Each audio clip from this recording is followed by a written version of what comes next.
하나님의 그 사랑의 마음을 우리 모습에 담아서 함께 찬양으로 우리 몸으로 주 앞에 나가겠습니다.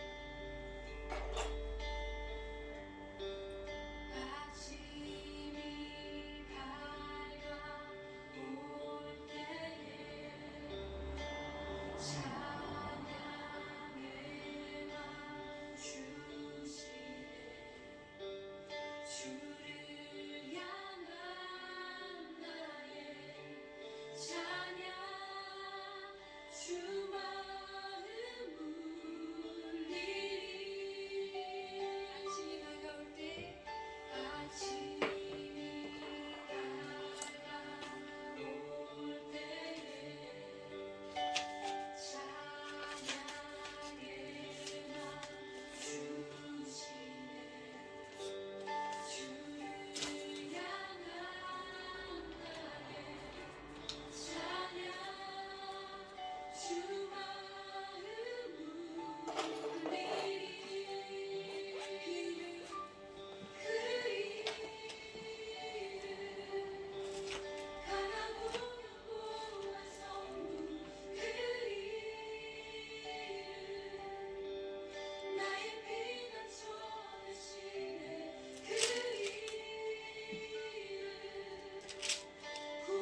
나는 찬양하리라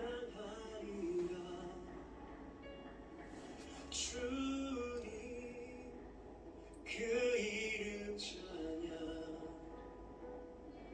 예수 크신 주 이름 나 찬양하리라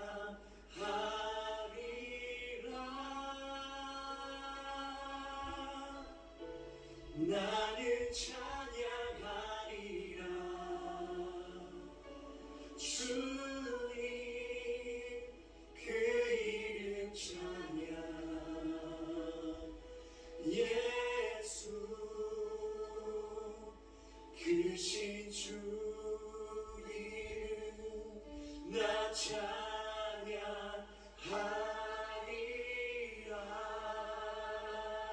나는 찬양하리라 나는 찬양하리라 주님 주 이름 찬양 예수 크신 주 이름 나 찬양하리라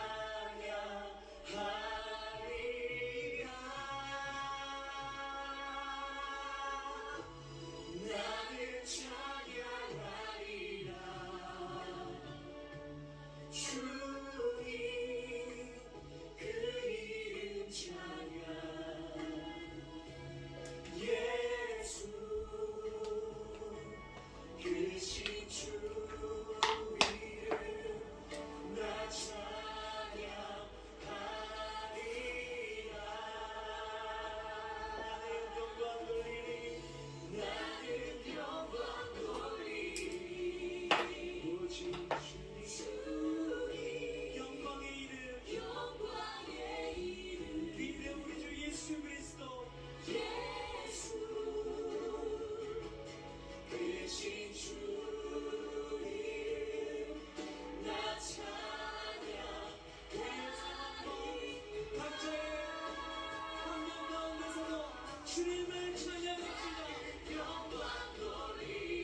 주님 당신은 내 삶 구석구석까지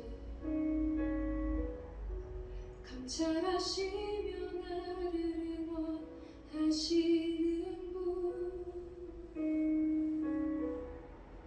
내 길을 밝혀서 영원한 생명의 길로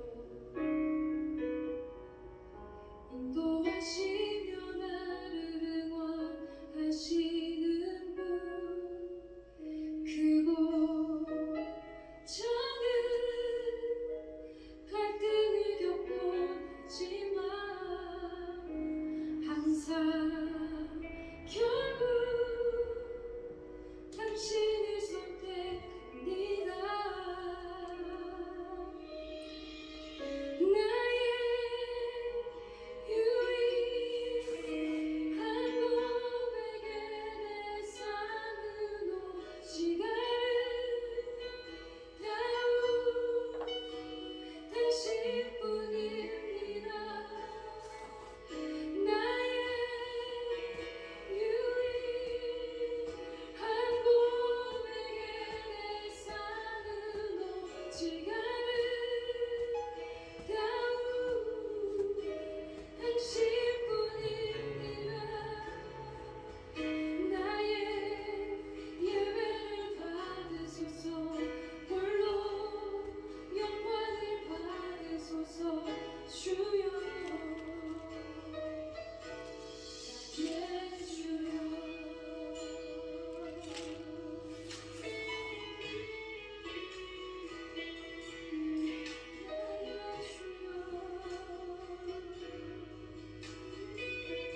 오 주님 당신은 오 주님 당신은 내 삶 구석구석까지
보혈을 지나 하나님 품으로 한 걸음씩 나가네. 보혈을 지나 보혈을 지나 하나님 품으로 보혈을 지나 아버지 품으로 보혈을 지나 하나님 품으로 한 걸음씩 나가네. 존귀한 주 보혈이 존귀한 주 보혈이 내 영을 새롭게 하시네. 존귀한 주 보혈이 내 영을 새롭게 하네. 보혈을 지나 보혈을 지나 하나님 품으로 보혈을 지나 예수님 품으로 보혈을 지나 성령님 품으로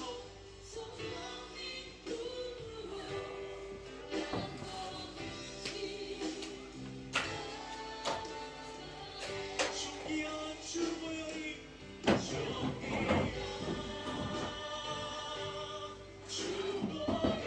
보혈이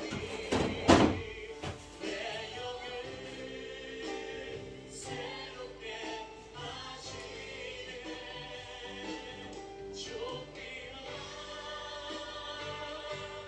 주 보혈이 내 영을 새롭게 존귀한 주 보혈이 존귀한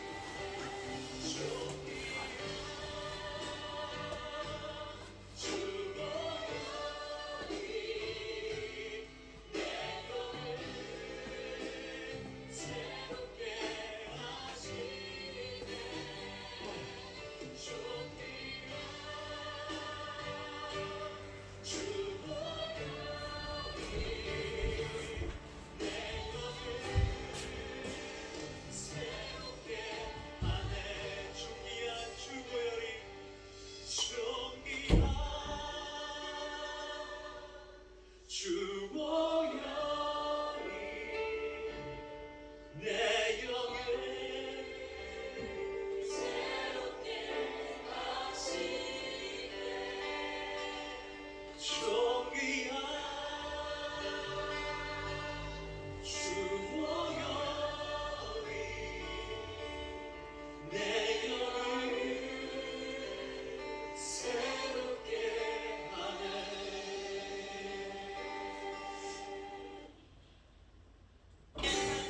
우리 마지막 찬양인데 다 같이 일어나서 찬양했으면 좋겠는데요.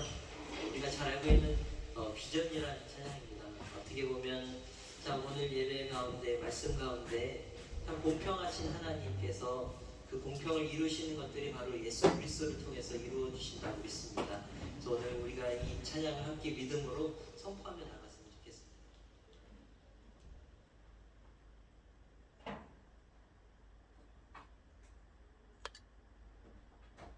1월 15일 주일밤 예배를 시작하도록 하겠습니다. 사도신경 말씀으로 신앙 고백하시겠습니다. 전능하사 천지를 만드신 하나님 아버지를 내가 믿사오며 그 외아들 우리 주 예수 그리스도를 믿사오니 이는 성령으로 잉태하사 동정녀 마리아에게 나시고 본디오 빌라도에게 고난을 받으사 십자가에 못 박혀 죽으시고 장사한 뒤에 사흘 만에 죽은 자 가운데서 다시 살아나시며 하늘에 오르사 전능하신 하나님 우편에 앉아 계시다가 저리로서 산자와 죽은 자를 심판하러 오시리라. 성령을 믿사오며 거룩한 공회와 성도가 서로 교통하는 것과 죄를 사하여 주시는 것과 몸이 다시 사는 것과 영원히 사는 것을 믿사옵나이다. 아멘. 찬송가 94장입니다.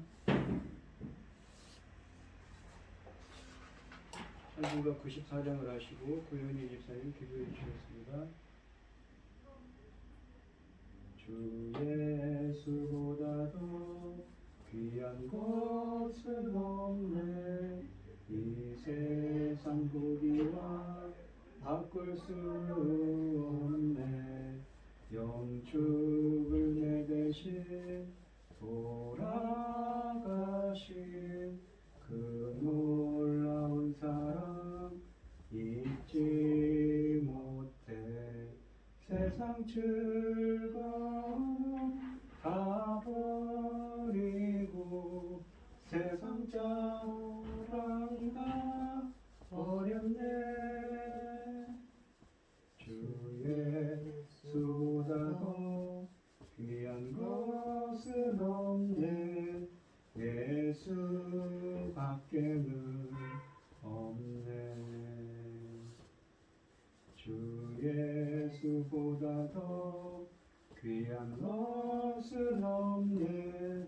이 세상 명예와 바꿀 수 없네.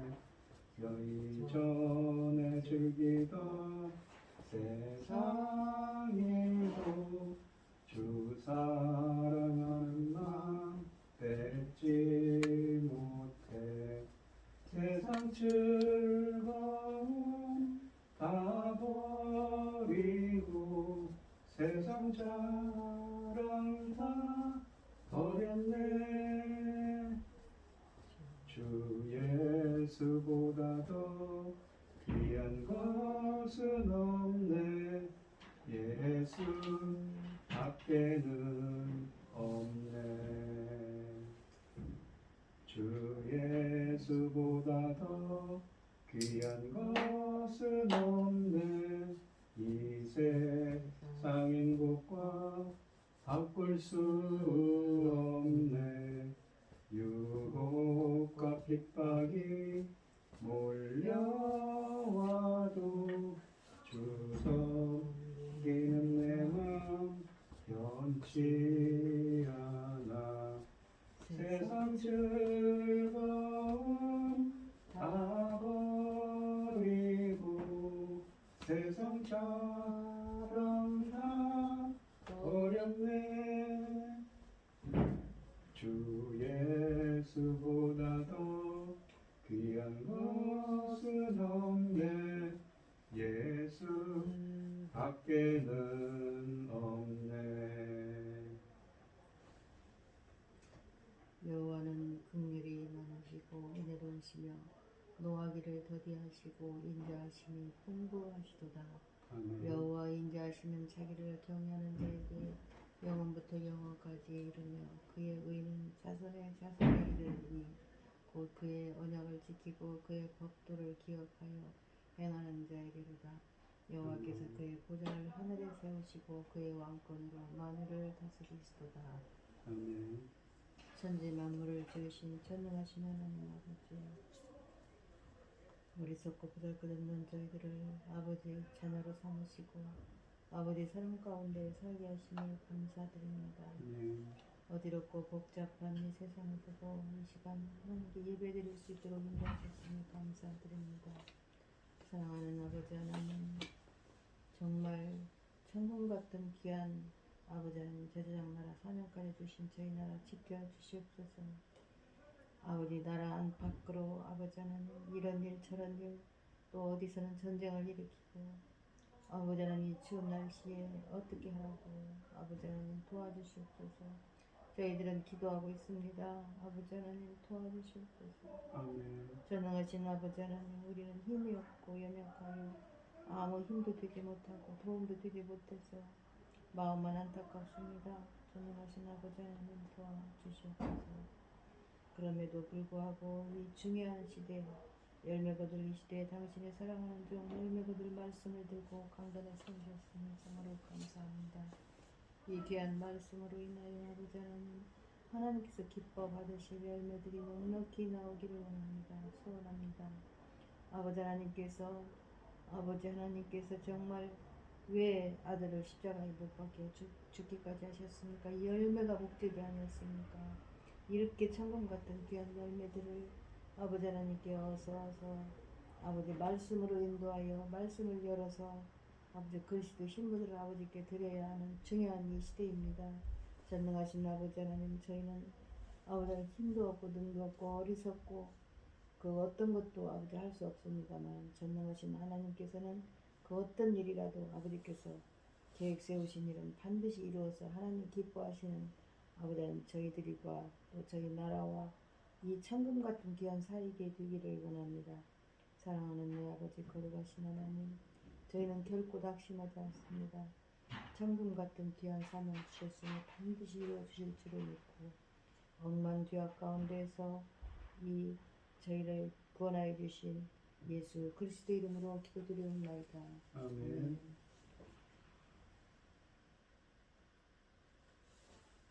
오늘 함께 하실 하나님 말씀은 고린도전서 11장 17절로 34절 말씀입니다. 17절로 34절 말씀입니다. 교독을 하겠습니다. 제가 먼저 읽겠습니다. 내가 명하는 이 일에 너희를 칭찬하지 아니하나니 이는 너희의 모임이 유익이 못되고 도리어 해로움이라. 먼저 너희가 학교 교회에 모일 때에 너희 중에 분쟁이 있다함을 듣고 어느 정도 믿거니와 너희 중에 파당이 있어야 너희 중에 옳다 인정함을 받은 자들이 나타나게 되리라. 그런즉 너희가 함께 모여서 주의 만찬을 먹을 수 없으니 이는 먹을 때에 각각 자기의 만찬을 먼저 갖다 먹음으로 어떤 사람은 시장하고 어떤 사람은 취함이라. 너희가 먹고 마실 집이 없느냐? 너희가 그 하나님의 업신 여기고 빈궁한 자들을 부끄럽게 하느냐? 내가 너에게 무슨 말을 하랴? 너희를 칭찬하려 한 것으로 칭찬하지 않노라. 내가 너희에게 전한 것은 주께 받은 것이니 곧 주 예수께서 잡히시던 밤에 떡을 가지사 축사하시고 때에 이르되 이것은 너희를 위하여 위하는 내 몸이니 이것을 행하여 나를 기념하라 하시고 식후에 또한 그와 같이 잔을 가지시고 이르시되 이 잔은 내 피로 세운 새 언약이니 이것을 행하여 마실 때마다 나를 기념하라 하여 하셨으니 너희가 이 떡을 먹으며 잔을 마실 때마다 주의 죽으심을 그가 오실 때까지 전하는 것이니라. 그러므로 누구든지 주의 떡이나 잔을 합당하지 않게 먹고 마시는 자는 주의 몸과 피에 대하여 죄를 짓는 것이니라. 사람이 자기를 살피고 그 후에야 이 떡을 먹고 이 잔을 마실지니 주의 몸을 분별하지 못하고 먹고 마시는 자는 자기의 죄를 먹고 마시는 것이니라. 그러므로 너희 중에 약한 자와 병든 자가 많고 잠자는 자도 적지 않나니 우리가 우리를 살폈으면 판단을 받지 아니하려니와 우리가 판단을 받은 것은 주께 징계를 받은 것이니 이는 우리로 세상과 함께 정죄를 받지 않게 하려 하시니라. 그런즉 내 형제들아 먹으러 모일 때 서로 기다리라. 만일 누구든지 시장하거든 집에서 먹을지니 이는 너희의 모임이 판단받는 모임이 되지 않게 하려 함이라. 그 밖의 일들은 내가 언제든지 갈 때에 바로 잡으리라. 아멘. 찬송가 149장입니다. 주 달려 죽은 십자가 우리가 생각할 때에 세상에 속한 욕심은 헛된 줄 알고 버리네. 죽으신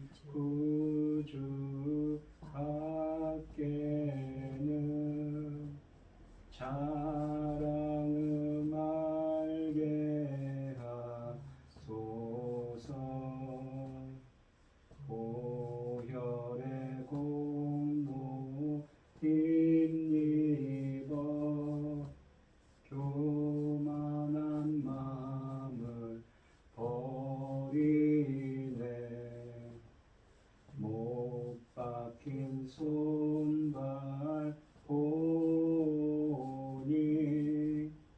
큰 자비 나타내셨네. 가시로 만든 면류관 우리를 위해 쓰셨네. 온 세상 만물 가져도 주네 못 따갑겠네. 놀라운 사랑 받은 나 몸으로 재물 삼겠네. 아멘. 오늘 본문 말씀의 제목은 주의 만찬에 임하는 태도입니다. 이 고린도 교회의 예배에서 또 하나의 문제가 있었습니다. 성만찬이 파행적으로 이루어져 성도의 교제를 도리어 해치는 것이었습니다. 고린도 교회는 여러 이유로 분쟁하며 파당을 만들고 주님의 성찬을 나누는 일에도 차별이 있었습니다. 그래서 바울은 성만찬의 의미를 상기시키며 그들의 행위를 책망하고 있습니다. 17절로 19절에 보시면 내가 명하는 이 일에 너희를 칭찬하지 아니하나니 이는 너희의 모임이 유익이 못되고 도리어 해로움이라. 먼저 너희가 교회에 모일 때에 너희 중에 분쟁이 있다함을 듣고 어느 정도 믿거니와 너희 중에 파당이 있어야 너희 중에 옳다 인정함을 받은 자들이 나타나게 되리라 라고 말씀하십니다. 이 17절에 보시면 이 고린도 교인들이 이 성찬식을 포함하는 예배를 위해 모일 때 그 모임을 통해서 그들의 교제가 강화되기는커녕 더욱 악화되고 있습니다. 그것은 바울이 전해준 대로 성만찬을 거행하지 않았기 때문입니다. 그러므로 11장 2절에서 바울은 고린도 교인들에게 자신이 이전에 가르쳐준 바를 잘 기억하는 것에 대해 칭찬을 아끼지 않았었는데 그에 반해서 바울은 이제 칭찬할 수 없다면서 도리어 나무라기 시작합니다. 18절을 보시면 여기 먼저라는 말씀이 있는데 먼저라는 말 다음에 둘째라는 말이 본문에 나오지 않습니다. 그러나 34절에 보시면 나머지 것들이 언급되어 있고 또 12장부터 14장에서는 성령의 은사들에 관한 본문이 다루어지고 있습니다. 그러므로 이런 것들을 염두에 두고 바울은 성찬 예배 때의 추태를 먼저 다른 문제라고 언급하는 것임을 우리는 알 수가 있습니다. 바울은 1장 11절과 16장 17절에서처럼 고린도 교인들에게 분쟁이 있다는 것을 구두로 전해 들었다고 합니다.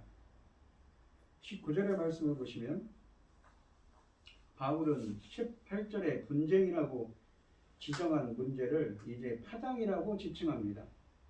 이 두 낱말들은 거의 같은 의미의 단어입니다. 바울은 교회 내에 편가름이 당연히 있어야 한다고 말합니다. 그것은 이 세대 내에서의 교회에 섞여 있는 알곡과 가라지가 하나님의 종말의 심판 때 최종적으로 갈라질 것이지만 현재의 이 교회에서도 누가 진실한 믿음을 가지고 참되게 살아 하나님의 인정을 받는 자의 이 말인지가 드러나는 것이 좋은데 분쟁이 바로 그 알곡과 가라지로 갈라지게 하는 일이기 때문입니다. 교회 안에 있는 사람들이 제멋대로 파당, 예컨대 계급적인 차별이라든가 3장 4절에 묘사된 파벌들과 같은 그런 파당을 지을 경우 이것은 결국 회중을 파괴하게 됩니다. 그래서 이 구절에서 파당이 있어야 한다는 말은 사실 냉소적인 말씀입니다. 그래서 그런 것이 없어야 하지만 너희들 가운데 그런 것이 있다니 그럴 바에야 올바른 자들을 드러내는 기능이라도 했으면 좋겠다고 사도 바울이 말하는 것입니다. 20절로 21절을 보시면 그런즉 너희가 함께 모여서 주의 만찬을 먹을 수 없으니 이는 먹을 때에 각각 자기의 만찬을 먼저 갖다 먹으므로 어떤 사람은 시장하고 어떤 사람은 취함이라 라고 말씀하십니다. 이 구절부터 파당의 내용을 설명합니다. 분열은 피할 수 없는 것인지 몰라도 결코 좋은 것은 아닙니다. 주의 만찬은 십자가에서 죽으신 그리스도의 사랑의 행위를 기억하는 것이어야 했습니다. 그러나 고린도 교회는 이기적인 욕심과 분쟁으로 인해서 주의 만찬을 무질서하게 더럽히고 공동체의 친교를 파괴하기까지 했음을 알려주고 있습니다. 사도행전 20장 7절 말씀처럼 초대 기독교인들은 언약일, 안식일 다음날, 그러니까 안식일 다음날 주일에 떡을 떼러 모였다고 합니다. 그들은 주일 저녁 무렵 각자 자신들의 음식을 가지고 교회에 모여 함께 식사하고 그 끝에 예수 그리스도의 최후의 만찬을 기념하여 떡을 떼어 나누어 먹고 포도주를 나누어 마시는 식으로 성찬식을 거행했습니다. 그러니까 먼저 식사를 하고 성찬식을 거행했던 거죠. 성찬식 전에 식사를 했다는 얘기입니다. 이 만찬을 바울은 주의 만찬이라 부릅니다. 그것은 이 만찬이 주께서 베푸시는 만찬이고 주를 기념하는 만찬이기 때문입니다. 주의 만찬은 그리스도인들로 하여금 주 예수 그리스도의 자기 희생을 통하여 이루어진 그리스도의 몸으로서의 교회의 하나됨을 체험하는 것입니다. 그런데 이 주의 만찬을 하러 모인 고린도의 그리스도인들은 실제로는 주의 만찬과는 정반대의 광경을 연출했습니다. 초대교회 성도들은 그리스도를 기념하는 성찬이 의식으로 거행될 때 애찬이라고 해서, 즉 성도들이 가져온 음식을 나누는 교제의 식사가 성찬 예식에 앞서서 먼저 이루어졌습니다. 그러나 음식을 가난한 형제들과 나누지 않고 자기들끼리 배불리 먹음으로 형제를 깨뜨리고 진정한 애찬의 의미를 상실한 자기의 만찬을 행했던 것입니다. 부자 기독교인들의 많은 음식을 가지고 와서는 그들의 일과를 끝내고 늦게 도착할 수밖에 없고 또 별로 음식을 준비해 올 수 없었던 노예나 가난한 노동자 출신의 형제들을 기다리지 않고 곧장 먹고 마셔대기 시작한 것입니다. 이리하여 가난한 자들이 당도했을 즈음엔 부자들은 이 곤드레 만드레하며 불룩 나온 자기들의 배를 두드리고 가난한 자들은 먹을 것이 없어 배를 골게 된 것입니다. 이것은 주의 만찬을 위해 모였지만 실제로는 각자 자기의 만찬을 먹는 행위로 주님의 자기 희생을 기념하고 형제들의 교제를 이루는 주의 만찬을 정면으로 부인하는 행위였습니다. 22절 말씀을 보시면 너희가 먹고 마실 집이 없느냐? 너희가 하나님의 교회를 업신여기고 빈궁한 자들을 부끄럽게 하느냐? 내가 너희에게 무슨 말을 하랴? 너희를 칭찬하랴? 이것으로 칭찬하지 않노라 라고 하십니다. 바울은 격려하여 부자들을 꾸짖습니다. 바울은 부자들의 교만한 형태에 대해서 하나님의 교회를 업신여기고 빈궁한 자들을 부끄럽게 하는 행위라고 비난합니다. 여기에서 우리는 바울이 예수님의 정신과 같이 가난한 자들에 대한 깊은 동정심을 지니고 있음을 우리는 느낄 수 있습니다. 고린도 교회는 주의 만찬을 부자들의 사교 모임으로 전락시켰습니다. 부유한 자들이 준비한 만찬을 먼저 먹었기 때문에 일을 하느라 늦게 참여한 가난한 지체들은 먹을 것이 없는 상황이 벌어졌습니다. 그리하여 한 몸에 참여하는 거룩한 성찬이 도리어 신분과 소유의 격차를 뚜렷이 드러내어 차별을 강화하고 가난한 사람들을 부끄럽게 만드는 세속적인 모임이 되었던 것입니다. 하나님의 자녀를 부끄럽게 만드는 일은 하나님의 교회를 업신여기는 것이며 궁극적으로는 하나님을 멸시하는 일입니다. 우리도 누군가를 배제시키고 부끄럽게 만드는 일을 하지 않았는지 돌아봐야겠습니다. 23절로 25절 말씀을 보시면 내가 너희에게 전한 것은 주께 받은 것이니 곧 주 예수께서 접하시던 밤에 떡을 가지사 축사하시고 떼어 이르시되 이것은 너희를 위하는 내 몸이니 이것을 행하여 나를 기념하라 하시고 식후에 또한 그와 같이 잔을 가지시고 이르시되 이 잔은 내 피로 세운 새 언약이니 이것을 행하여 마실 때마다 나를 기념하라 하셨으니 라고 되어 있습니다. 이제 바울은 고린도 교인들에게 성만찬의 의미를 다시 한번 가르침으로써 그것의 올바른 거행을 촉구하고 성만찬의 말씀을 상기시킵니다. 그것은 바울이 고린도 교회를 창립할 때 그들에게 이미 전한 것입니다. 바울도 그것을 주로부터 받은 것이라고 합니다. 여기서 주로부터 받았다는 표현은 바울이 주 예수 그리스도께로부터 직접 전승받았다는 뜻은 아니라 이 성만찬의 원천이 주님이시다라는 의미입니다. 주께서 지으셔서 전승하기 시작한 이 성만찬의 말씀을 바울은 자기보다 먼저 그리스도인 된 자들로부터 전승받았던 것입니다. 이런 표현들로 바울은 성만찬이 교회 생활의 기본 요소들 중에 하나임을 함축적으로 표현합니다. 23절 하반절부터 25절 말씀은 우리에게 익숙한 성만찬의 말씀입니다. 주의 만찬은 예수께서 돌아가시기 직전에 제정하셨습니다. 예수님이 제자들과 나눈 은밀한 식사인 이 만찬은 종종 최후의 만찬이라고 불리기도 하는데 이 식사 때 예수님은 제자들에게 마지막 식사의 의미를 말씀해 주셨습니다. 마태복음 26장 26절로 29절에 보시면 저희가 먹을 때에 예수께서 떡을 가지사 축복하시고 떼어 제자들을 주시며 이르시되 받아 먹으라 이것은 내 몸이니라 하시고 또 잔을 가지사 감사하기도 하시고 저희에게 주시며 이르시되 너희가 다 이것을 마시라 이것은 죄사함을 얻게 하려고 많은 사람을 위하여 흘리는 나의 피 곧 언약의 피니라. 그러나 너희에게 이르노니 내가 포도나무에서 난 것을 이제부터 내 아버지의 나라에서 새 것으로 너희와 함께 마시는 날까지 마시지 아니하리라 하시니라 라고 말씀하십니다. 예수님과 제자들은 식사를 하면서 시편을 노래하고 성경을 읽고 기도했습니다. 그리고 나서 예수님은 유월절 만찬의 두 가지 전통적인 의식을 행했습니다. 떡을 나누는 것과 포도주를 마시는 것입니다. 그때 예수님은 이 두 가지 의식에 자신의 살과 피를 대신한다는 새로운 의미를 부여해 주셨습니다. 예수님은 자신이 십자가에서 행하실 일의 의미를 설명하기에 떡과 포도주를 사용하셨던 것입니다. 주의 만찬은 초대교회 초창기부터 의식으로 정해졌습니다. 사도행전 2장 41절로 42절 말씀에 따르면 베드로의 설교를 받은 그러니까 그 말을 받은 베드로의 전하는 이 말씀을 받은 사람들은 세례를 받으며 이날의 제자의 수가 3,000이나 더하더라. 저희가 사도의 가르침을 받아 서로 교제하며 떡을 떼며 기도하기를 전혀 힘쓰니라 라고 말씀하고 있습니다. 여기 떡을 떼며 라는 말은 예수님을 기념하는 의식으로 거행된 성만찬 의식을 가리킵니다. 그 의식은 예수님이 돌아가시기 직전에 제자들과 함께 나눈 최후의 만찬의 패턴을 그대로 따랐습니다.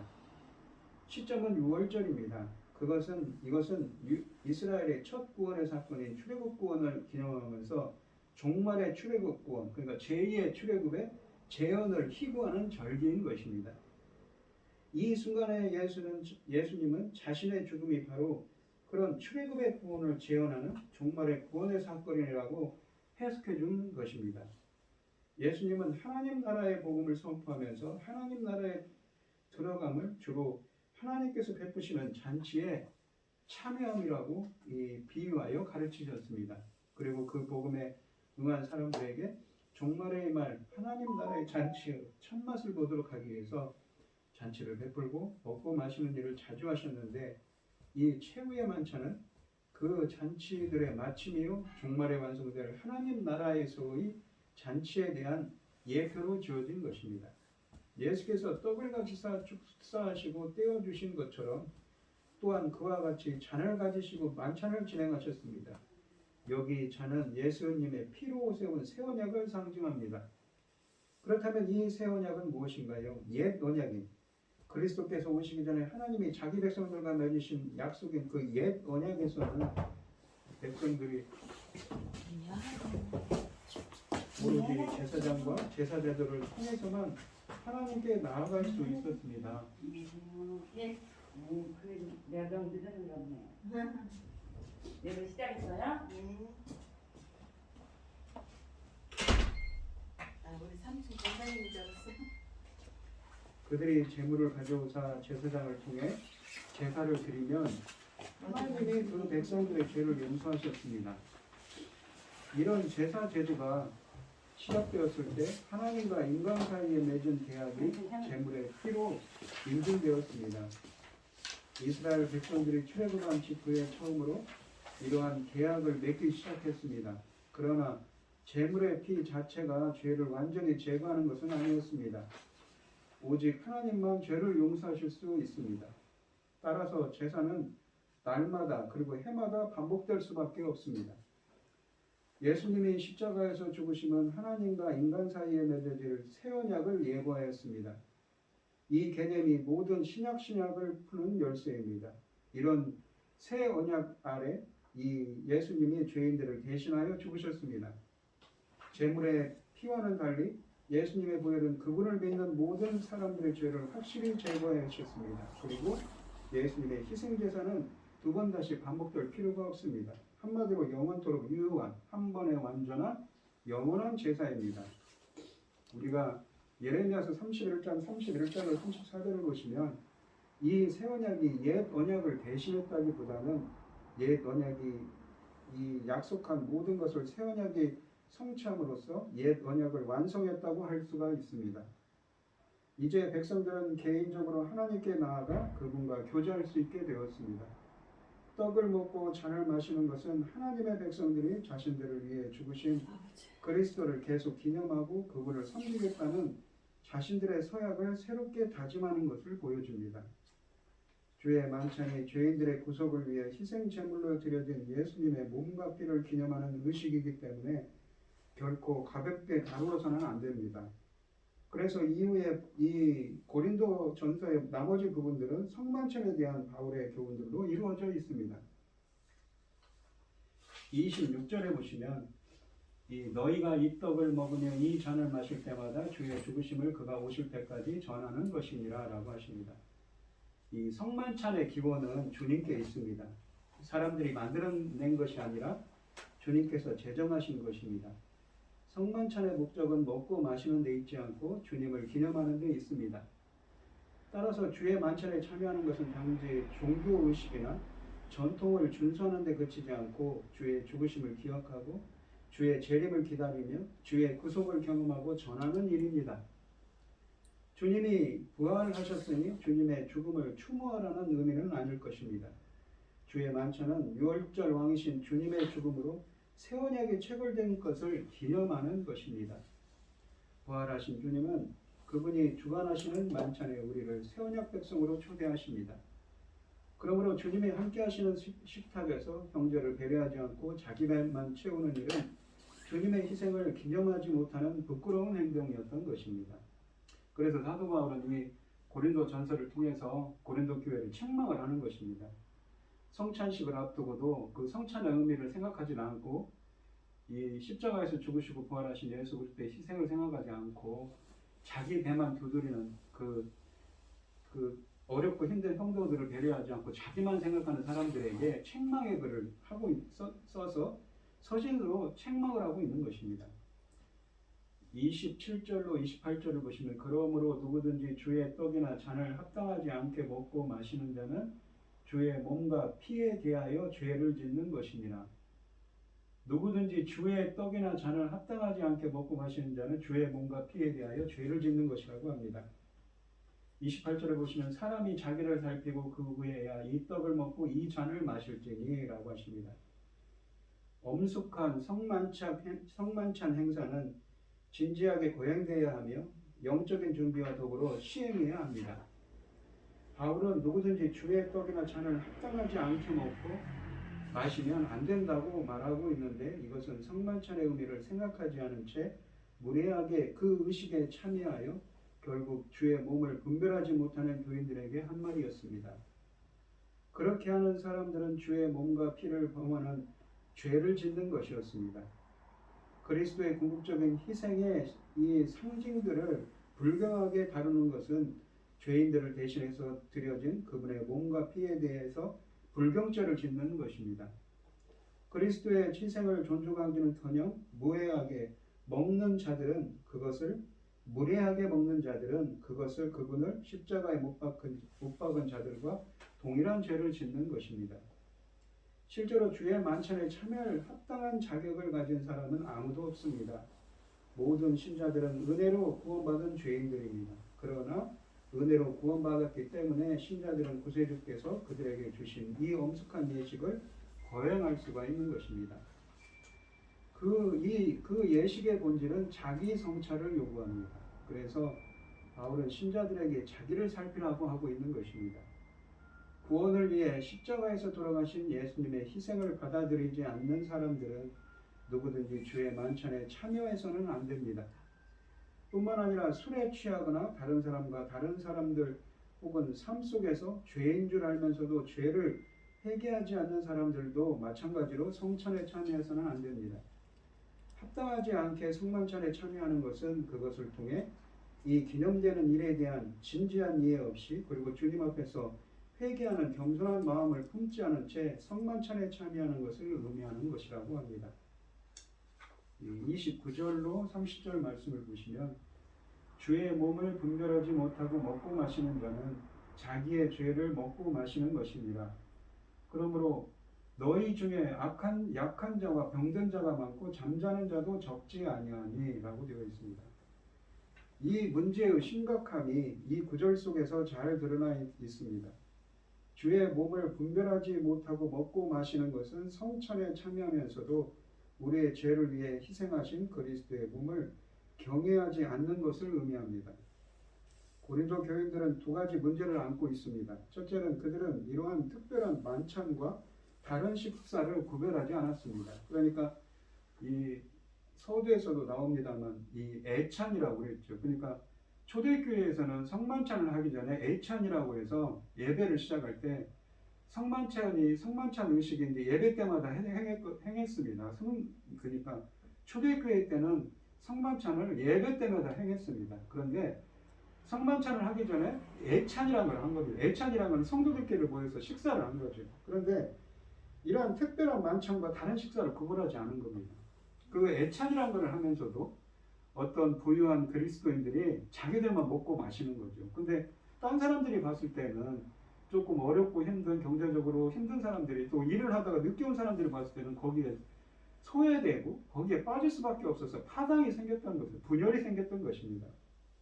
두 번째는 그들은 신자로서 상호관계, 그리스도의 몸이라는 관계를 분별하지 못했습니다. 고린도 교인들은 주의 만찬 때 부자와 가난한 자로 양분되고 말았습니다. 그러나 그들이 자신들을 대신하여 돌아가신 그리스도의 희생을 기억하며 그리스도의 몸으로서 진정 하나가 되려고 했다면 그 어떤 분열도 다 제거해야 합니다. 동료 성도들은 융합하며 연합하여 만찬 석상으로 나아가지 않는 것은 곧 교만을 의미하는 것이며 동시에 그리스도께서 행하신 일에 감사하지 않음을 보여주는 증거였습니다. 주의 만찬을 먹는 행위, 떡을 먹고 포도주를 마시는 것을 단순히 허기를 채우는, 그러니까 다른 식사와 별반 다를 바 없는 것으로 간주하는 것은 이 특별한 의식의 신성함을 망각하는 처사라는 것입니다. 그렇게 한 사람들은 자기의 죄를 먹고 마시는 것입니다. 이 심판은 매우 심각한 것으로 신약 성경에서 가장 준엄한 심판 기준의 심판 가운데 하나였습니다. 그 심판은 본질적으로 징계의 의미를 띠고 있었습니다. 다시 말해서 이것은 영원한 심판을 가리키는 것은 아니라 그 교회의 신자들 중에서 다수를 약한 자와 병든 자가 되게 하고 심지어 그들 중에 상당수가 잠자는 자가 되게 할 만큼 심각한 징계를 가리키는 것이었습니다. 우리가 성경에서 보시면 잠잔다고 하는 것은 구약 성경에도 여러 표현이 나옵니다만 성경에서 특히 잠잔다는 것은 무엇이냐면 그냥 육신적으로 잠자는 게 아니라 이 죽었다는 표현입니다. 그러니까 우리의 육신이 죽었다는 표현을 사람이 사망한 얘기를 잠잤다는 표현으로 유대인들은 표현을 합니다. 그들 가운데 적지 않은 수가 잠자는 자, 그러니까 죽은 자가 되었다는 것은 고린도 교회에 어떤 특별한 초자연적 심판이 있었다는 의미일 수도 있습니다. 이런 징계성 심판은 성만찬 예식의 중요성을 크게 부각하고 있습니다. 주의 만찬은 결코 가볍게 여길 성진의 것이 아니라는 것이지요. 이 새 언약은 예수님의 생명을 대가로 지불하였습니다. 그것은 한낱 무의미한 의식이 아니라 그리스도께서 신자들의 믿음을 강하게 하기 위하여 제정하신 성례인 것입니다. 31절로 32절 말씀을 보시면 우리가 우리를 살폈으면 판단을 받지 아니하려니와 우리가 판단을 받는 것은, 그러니까 우리가 우리를 살폈으면 판단받지 않는다는 거, 판단을 받는 건 재판을 받지 않는다는 거죠. 심판받지 않는다는 것입니다. 우리가 심판받는 것은 무엇인가? 판단을 받는 것은 주께 징계를 받는 것이니 이는 우리로 세상과 함께 정죄함을 받지 않게 하려 하십니다. 이 31절에 보시면 만약 이 신자들이 자신을 살폈으면, 즉 주의 만찬에 참여하기 전에 자기를 살펴보는 시간을 갖고 다시 겸손하고 회개하는 심정으로 그 자리에 나와왔다면 판단을 받지 아니했을 것입니다. 이 판단은 이 11장 29절로 30절에서 바울이 언급한 바로 그 심판을 가리킵니다. 그리스도의 구속을 이 기념하는 주의 만찬에 합당한 사람은 아무도 없을 것입니다. 그러나 모든 신자는 하나님이 행하신 일에 대해 그분께 감사하며 찬양하는 올바른 태도와 동기로 나아갈 수 있습니다. 32절에 보시면 바울은 곧바로 29절과 30절의 심판이 본질적으로 징계성 심판이지 영원한 심판이 아니라는 것을 부연해서 설명하고 있습니다. 하나님이 내리신 그 심판은 신자들로 하여금 주의 만찬을 올바로 이해하게 함으로써 그 의식을 제대로 지키게 하는 데 의의가 있습니다. 그 징계라는 것은 그들의 세상과 함께 정죄를 받지 않게 하고 주님을 경배하는 자라도 돌아오게 할 것입니다. 이 세상은 그리스도를 거부했기 때문에 영원한 정죄를 받게 될 것입니다. 그리스도인들, 고린도 교인들 중 일부가 병약해지고 죽는 일까지 발생한 것은 그들의 다른 범죄와 더불어 성찬식을 훼손한 데 대한 주의 심판인데, 그것은 영원한 멸망이나 처벌을 의미하는 것은 아니라는 것입니다. 그들이 세상과 더불어 영원히 처벌받지 않도록 주께서 그들을 징계하심을 의미합니다. 여기서 바울은 주께서는 사랑하시는 사랑하는 자를 징계하신다는 원칙을 적용합니다. 그러니까 잠언 3장 12절에 있는 말씀인데, 하나님이 사랑하는 자들을 어떻습니까? 징계하신다고 합니다. 왜요? 그들이 바른 길로, 말씀의 길로, 하나님 뜻대로 살아가는 길로 행하게 하기 위해서 그들에게 때로는 채찍을 가해서 벌을 내리신다는 말씀입니다. 그러한 의미가 있다는 것이죠. 주께서는 그리스도인들을 고난으로 징계하시어 그들로 하여금 회개케 하고 믿음에 충실케 하여 최후의 심판에서 처벌받지 않도록 바른 길로 인도하신다는 의미입니다. 교회가 세상과 함께 심판에 이르지 않도록 판단하고 징계하시는 것입니다. 주님의 징계는 다양한 형태로 주어집니다. 그러므로 징계받을 때에 속히 돌아서야 하고, 더 좋은 것은 스스로 판단하여 주님의 판단을 받지 않는 것입니다. 그러니까 이 고린도 교인들에게 지금 사도 바울이 편지를 쓰고 있는데, 성만찬 때문에 파당이 생겼는데 이렇게 너희들을 이렇게 징계를 주고 누군가 징계를 받았겠죠. 그런 것은 왜 그렇습니까? 바른 길로 인도하도록, 그들을 바른 대로 교정하도록 하기 위함이었다는 것입니다.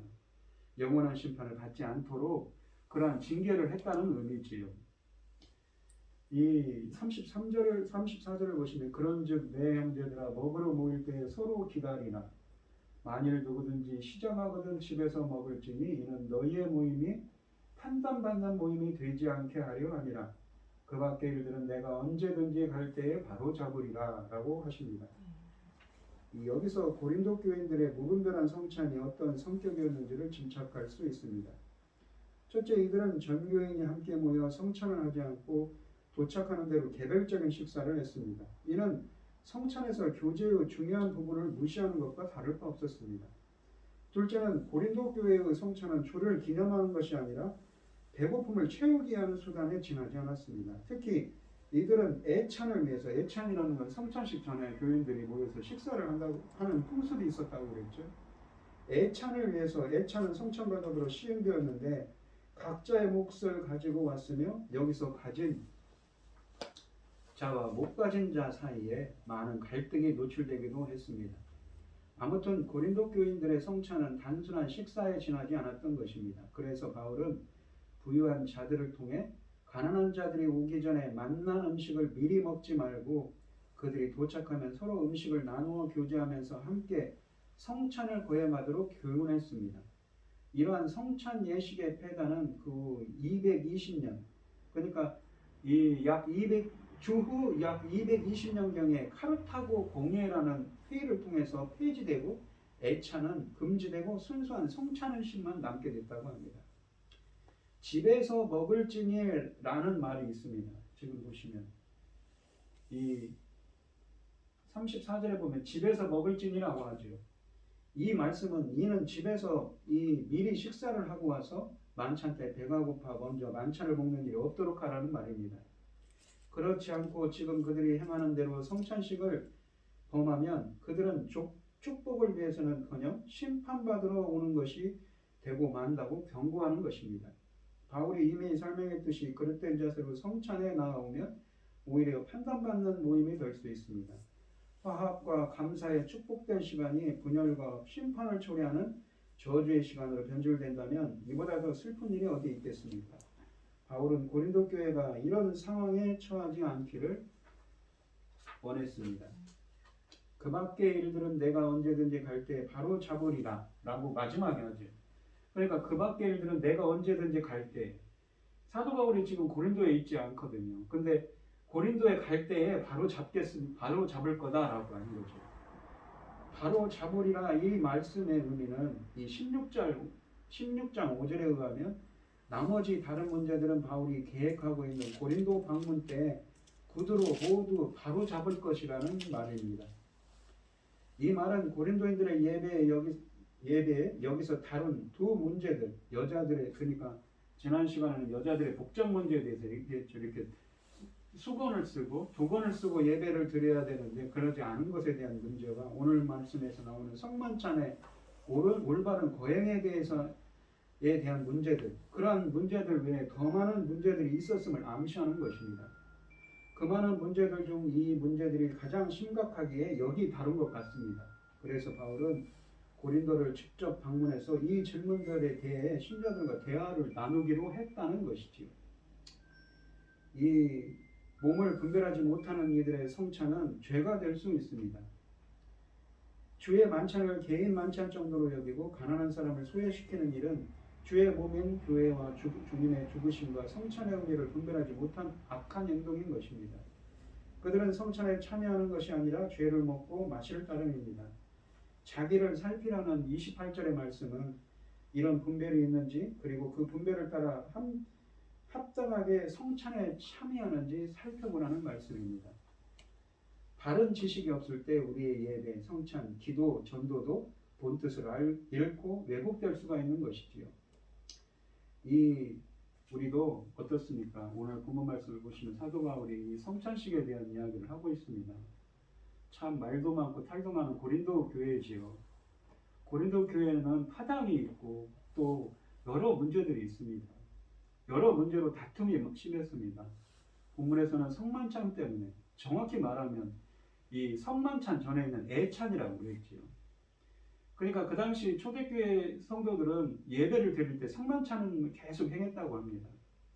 예배를 이제 안식일 다음 날에 주일에 예배를 드릴 때 이렇게 성만찬을 항상 행했는데 그 예배를 드리기 전에 성도들은 모여서 같이 애찬, 식사를 나누고 교제를 나눴다는 이야기입니다. 그런데 그 교제를 나눌 때 어떤 사람은 일찍 오고 어떤 사람은 늦게 오고 어떤 사람은 자기의 음식을 많이 갖고 오고 부자는 많이 갖고 왔겠죠. 근데 좀 어렵고 바쁜 사람들은 못 갖고 왔겠죠.